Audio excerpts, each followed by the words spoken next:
Hari demi hari, waktu demi waktu berjalan.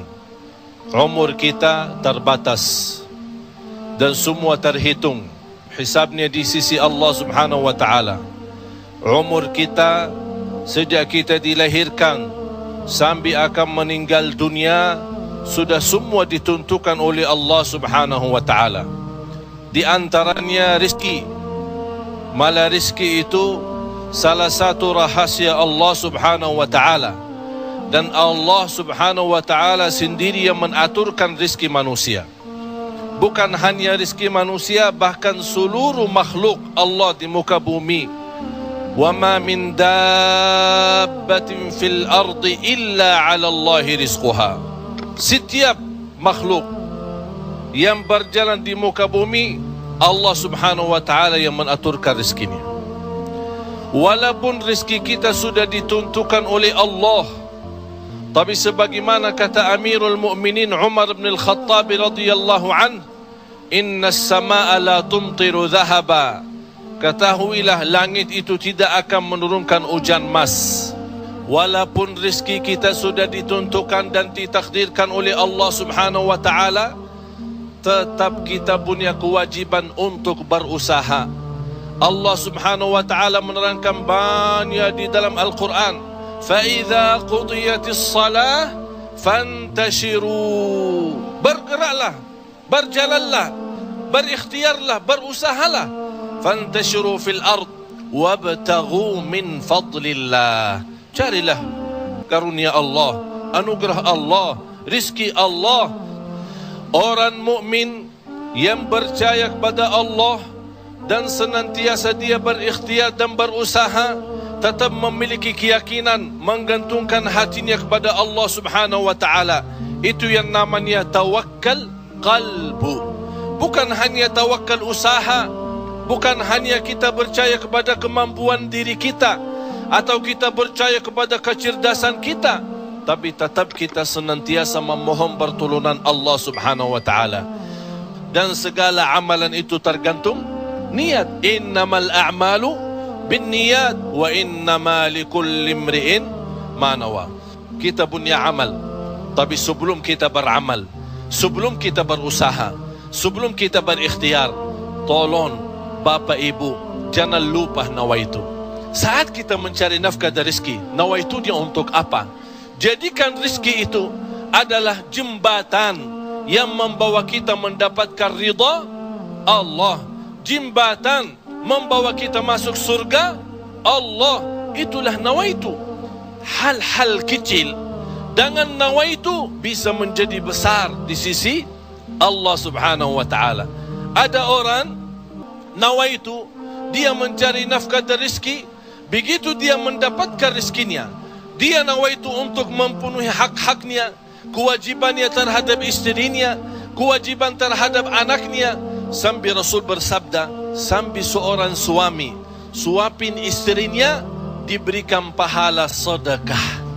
Coba bayangkan, berarti nawaitu itu sangat berarti. Oleh karena itu Bapak Ibu jangan tinggalkan nawaitu. Di mana anda berada, apa urusannya, mau kemana, tolong dihadirkan nawaitu.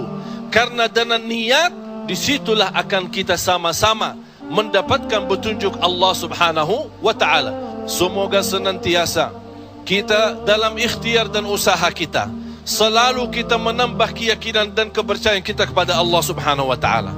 Hari ini kita berusaha berikhtiar menghadapi sedikit kesulitan dan kesusahan. Jangan kita berkata, kenapa Allah tidak melancarkan rizki dan usaha saya? Tapi harus bertanya kepada diri kita, apa salah saya? Apa kekurangan saya? Barangkali kalau kita muhasabah diri, oh ternyata hari ini saya merasa susah rizki karena ketiduran salat subuh tadi. Saya merasa malam ini tidak lancar karena saya lupa baca Al-Quran. Saya hari ini merasa tidak baik karena saya ketinggalan salat malam. Inilah muhasabah diri. Al-Imam Muhammad ibn Sirin pernah dia mencela orang, mencaci maki orang. Itu orang miskin. Orang itu tersinggung. Kata Imam Muhammad ibn Sirin, saya menunggu ucapan saya ini, menunggu akibahnya, menunggu balasannya 40 tahun. Coba bayangkan, hanya satu ucapan dia takutin, dia fikirkan, apalagi perbuatan. Bapak Ibu, berapa banyak perbuatan kita salah, berapa banyak kita melanggar aturan Allah, berapa kali kita menjauhkan diri dari perintah Allah, padahal kita semua hafal. Wa may yattaqillaha yaj'al lahu makhraja. Barang siapa yang takwa kepada Allah, akan Allah jaminkan diberikan jalan keluar dari segala kesusahan, dari segala kesempitan. Berarti kalau kita berdoa, kita berikhtiar, kita berusaha, tapi masih kita menghadapi kesusahan dan kesulitan, pasti ada sesuatu yang tertinggal. Salah satu amalan di samping ikhtiar dan usaha kita adalah zikrullah, terutama istighfar. Karena termasuk istighfar adalah salah satu kunci mendatangkan rezeki. Sebaik istighfar itu sepanjang waktu, pagi, siang, sore, malam. Naik motor, jalan kaki, naik bis, mau kemana-mana, tidak keberatan kita membasahi lidah dengan istighfar. Malah ada seorang sahabat Rasulullah sallallahu alaihi wasallam, "Ya Rasulullah, berikan kepada aku amalan yang menjaminkan aku masuk surga." Rasul menjawab, "La yazalu lisanuka ratban min dzikrillah." Basahi lidahmu dengan zikir kepada Allah. Kunci rizki Bapak Ibu adalah zikrullah. Kunci rizki zikrullah, di antaranya istighfar. Allah Subhanahu wa taala menjaminkan dalam Al-Quran di surat Nuh, "Faqultu astaghfiru rabbakum innahu kana ghaffara." Apa manfaatnya istighfar?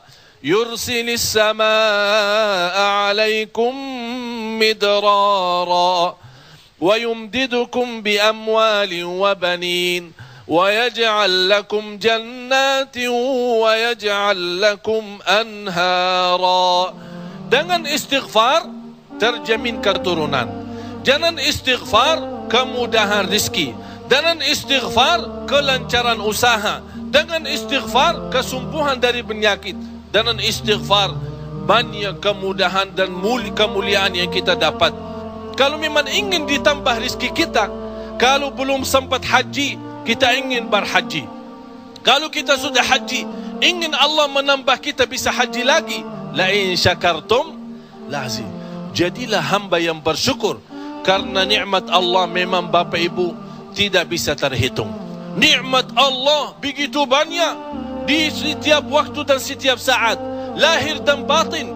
Wa in ta'uddu ni'matallahi la tuhsuha.